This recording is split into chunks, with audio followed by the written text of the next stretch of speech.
Hello people, welcome back to our YouTube channel Bengaluru పిల్ల. ఇవాళ special అయితే మాత్రం మటన్ కర్రీ. ఈ కర్రీ అయితే చాలా ఈజీగా అండ్ సింపుల్గా ప్రిపేర్ చేసేసుకోవచ్చు. టేస్ట్ మాత్రం అద్భుతంగా ఉంటుందండి.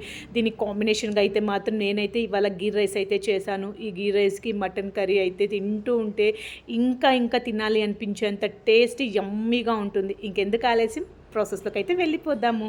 సో ఇక్కడైతే మాత్రం నా స్టైల్లో అయితే మాత్రం నేను మటన్ గ్రేవీ అయితే ప్రిపేర్ చేస్తున్నానండి. ఇక్కడ నేను ఒక 4 టేబుల్ స్పూన్ ఆఫ్ ఆయిల్ తీసుకున్నాను. ఆయిల్ బాగా హీట్ ఎక్కాక కొంచెం సోంపు అయితే వేసానండి. తర్వాత ఇక్కడ ఒక పెద్ద ఆనియన్ తీసుకున్నాను. ఈ ఆనియన్ అయితే మాత్రం సన్నగా చాప్ చేసి అయితే వేసేసాను. ఈ ఆనియన్ని లైట్ గోల్డెన్ బ్రౌన్ వచ్చేంత వరకు వేపించేసుకుని దీంట్లో కొంచెంగా కరివేపాకు అయితే వేసేసుకున్నా. తర్వాత దీంట్లోకి అయితే మాత్రము అప్పుడే ఫ్రెష్గా రుబ్బిన అల్లం వెల్లుల్లి పేస్ట్ అయితే ఒక 2 స్పూన్స్ వేసానండి. ఎప్పుడు కానీ మటన్ కర్రీస్కి, నాన్ వెజ్ కర్రీస్కి అల్లం వెల్లుల్లి పేస్ట్ అప్పటికప్పుడే రుబ్బు వేస్తే టేస్ట్ కొంచెం డిఫరెంట్గా చాలా బాగుంటుంది. ఇక్కడ అల్లం వెల్లుల్లి పేస్ట్ అయితే మాత్రం పచ్చివాసన పోయేంత వరకు అయితే వేపించుకున్న తర్వాత దీంట్లోకి ఒక చిన్న టమోటోస్ అయితే 2 అయితే సన్నగా చాప్ చేసి అయితే వేసేసుకున్నాను. ఈ టమోటోస్ మగ్గడానికి దీంట్లోకి అయితే కొంచెం పసుపు అలాగే లైట్గా సాల్ట్ అయితే వేసేసుకున్నానండి. ఈ టమోటాలను అయితే మాత్రం ఆయిల్లోనే అయితే మాత్రం మంచిగా చక్కగా అయితే మాత్రం ఒక 2 మినిట్స్ అయితే మాత్రం మూత పెట్టేసుకుని అయితే మాత్రం మగ్గిచ్చేసేసుకున్నాను. తర్వాత దీంట్లోకి అయితే మాత్రం ఇక్కడ ఒక 2 టేబుల్ స్పూన్ ఆఫ్ ధనియా పౌడరు అలాగే ఒక 3 టేబుల్ స్పూన్ ఆఫ్ కారం అయితే వేసానండి. కారం అయితే మాత్రము మీకు స్పైసీకి తగ్గట్టుగా వేసుకోండి. నాన్ వెజ్ కర్రీస్ కదా అండి, కొంచెం ఆ మాత్రం స్పైసీగా ఉంటేనే టేస్ట్ అయితే బాగుంటుంది. నేనైతే ఇక్కడ ఒక 3.5 అయితే వేసాను కారం పౌడరు. దీంట్లోకి అయితే కొంచెంగా ఒక వాటర్ వేసుకున్నానండి. ఆ మసాలా అంటే రెడ్ చిల్లీ పౌడర్ మసాలా పచ్చివాసన పోయేదానికి కొంచెం వాటర్ వేసుకుని మూత పెట్టేసి ఒక 1 మినిట్ అలాగా వదిలేసుకొని మిక్స్ చేసేసుకుంటే చూడండి ఆ టమోటోస్ అనేది ఎంత చక్కగా అయితే మగ్గిపోయిందో. తర్వాత ఇక్కడైతే మాత్రం నేను ఒక కేజీ మటన్ అయితే తీసుకున్నానండి. ఈ మటన్ అయితే మాత్రము నిజంగా నిజం చెప్పాలి అంటే బెంగళూరులో అయితే మాత్రం మటన్ అయితే ఎంత లేతగా ఉంటుందైతే మన ఊర్ల సైడ్ విలేజెస్ సైడ్లో దొరికినంత టేస్టీగా మటన్ అయితే ఇక్కడైతే ఉండదండి. బట్ ఏం చేస్తాం, తప్పదు కదా. ఇక్కడైతే 1 కేజీకి తీసుకున్నాను. దీన్నైతే మాత్రము దీంట్లోకి మటన్కి సరిపడ్డ సాల్ట్ అయితే వేసేసుకొని దీనైతే మాత్రం మంచిగా మిక్స్ చేసేసి మూత పెట్టేసుకున్నానండి.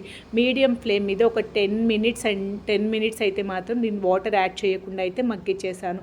ఇక్కడైతే మాత్రము ఈ మటన్లోకి ఇప్పుడు దీంట్లో చక్కగా మనం వేసిన ఉప్పు కారం మొత్తం నీట్గా అయితే మాత్రం మటన్లోకి అయితే పడుతుందండి. అందుకే నేను వాటర్ అయితే యాడ్ చేయాలి. ఇప్పుడు ఇక్కడ ఒక 2 గ్లాసుల వాటర్ అయితే యాడ్ చేసుకున్నానండి. మటన్ ఉడకాలి కదా. ఇక్కడ నేను మటన్ అయితే కుక్కర్లో పెట్టట్లేదు, ఎందుకంటే బెంగళూరులో దొరికే మటన్ పెద్ద ముదురుగా ఏమీ ఉండదండి, లేతగా ఉంటుంది అసలు.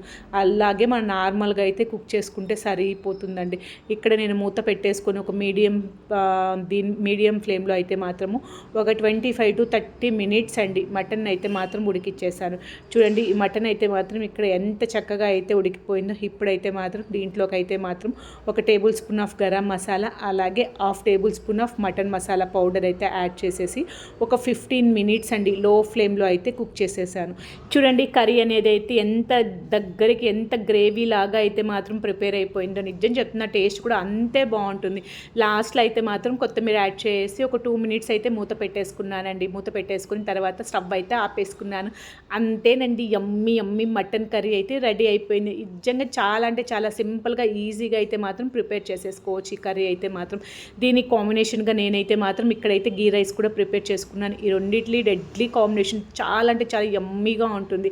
మరి ఇంకెందుకు ఆలస్యం, మీ అందరికీ ఈ వీడియో నచ్చిందా? నచ్చితే మర్చిపోకుండా వీడియోకి అయితే ఒక లైక్ ఇవ్వండి. అలాగే ఫస్ట్ టైం నా ఛానల్ ఎవరైతే చూస్తున్నారో మర్చిపోకుండా ఛానల్ అయితే మాత్రం సబ్స్క్రైబ్ చేసుకోండి. అలాగే నా వీడియోస్ అనేది మీ ఫ్రెండ్స్ మీ ఫ్యామిలీ మెంబర్స్ కూడా షేర్ చేయండి.